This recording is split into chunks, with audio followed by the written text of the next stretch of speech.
Hello, I'm Eleni, and I will tell you how human-centric leading is different from what we do today. Okay?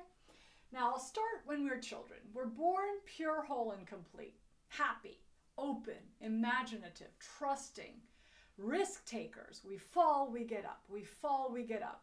We don't judge other people. We're loving and generous. And so we have a huge, huge perspective, and we're open to everything. Then, as we become older, we become socialized. We go into the education system. Our parents already start this as soon as they do, whenever they do, whatever age that is. And we start becoming more focused on what we pay attention to. And that's done through reward and punishment and through criticism, judgment, and blame. So those are the tools of today's model, which we call legacy industrial model, the model that uses the assumption of the Industrial Revolution. That's how they used to see things. Now, how do we know this? If we go through the education system, we're taught how to think, no mistakes. We're supposed to be perfect. We're supposed to be good. What is good? Good is getting good grades. Good is being obedient. Good is practicing our piano. Bad is talking while the teacher is talking. Bad is doing things outside of what a test or what a project requires. Bad is giggling with your friends during class.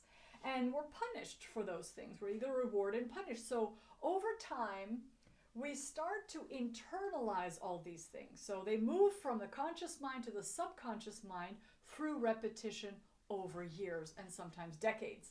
So we're focused on logic instead of emotions. We're focused on rules instead of creativity. We're focused on standards, on labels. You're good, you're a rebel, you're naughty, you're this, you're that. And we start to internalize them.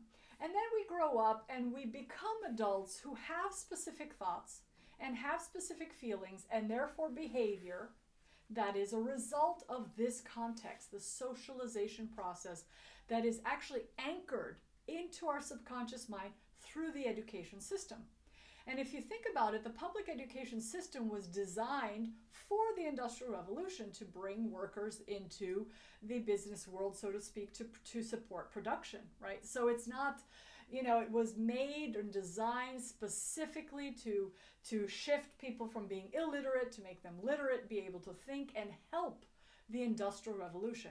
And when we talk about legacy Industrial Revolution, we mean the legacy meaning the thought process. The tools we use since the Industrial Revolution are still in our societies today. We think we've moved on to the information age, to the data age, to the energy age. We're still in our minds rooted in the industrial model of what is good and what is bad, and this linear, dualistic type of thinking. So, when we're adults, we're cautious, we're fearful of making mistakes. We hate criticism, judgment, and blame, even though we often do that. We often criticize, judge, and blame. We're skeptical, we're risk averse. And these are behaviors, it doesn't mean those people, we are good or bad. We are functions of our context. But what do?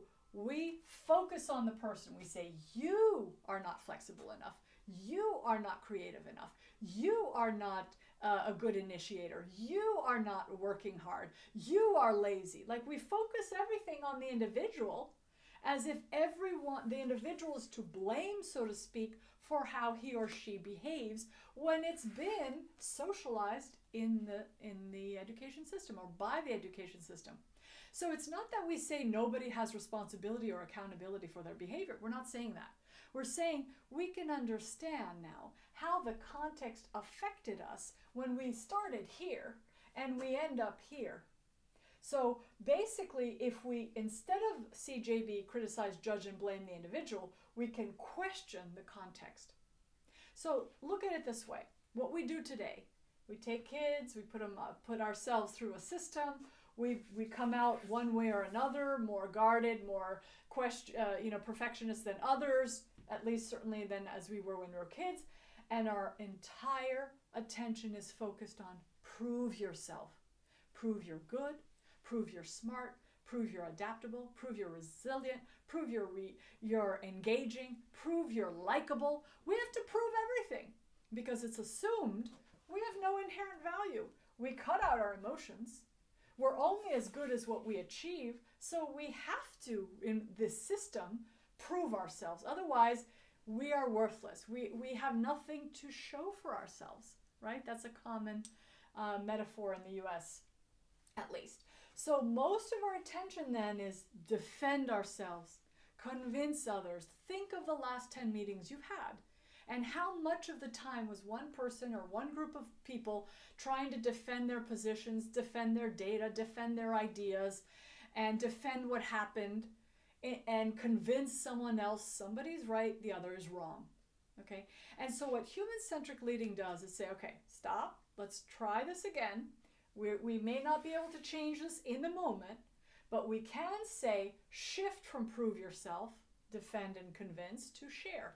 Share your data, share your perspectives, assume you are good, you are worthy, you are smart, you are capable. And if you aren't, you can learn those skills because, you know, we have that capacity as humans. So it shifts us from sharing. Sharing is not like this. Sharing is like that. So we shift from this fighting, defending, convincing, to sharing, to being open, and to questioning the context. So if somebody is defensive, for example, we can ask ourselves, what in this context is making that person or influencing that person to be defensive? Were we criticizing? Were we judging? Were we blaming? Because usually things are linked. If I judge you, it's likely you'll defend. Very few people have the capacity to remain open when they're thrown with darts with criticism, judgment, and blame. That's what we want to get to, but most of us are not there.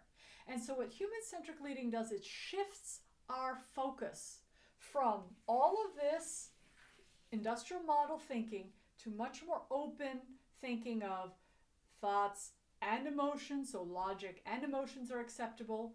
We look at context instead of blame the individual. We shift from prove to share yourself. And this opens up the context, the culture, the team culture, the environment, so that people don't feel like they have to defend themselves to prove they're good. They can just share it. So this is the fundamental difference between what we're doing today and what human-centric leading does. And it's a mindset, so it allows for everything that we want to share. And we ask ourselves, how can we use, let's say, this creativity, this piece of data, this concern? How can we use that as data to make, to solve problems or to create opportunities to small and grand problems we have today?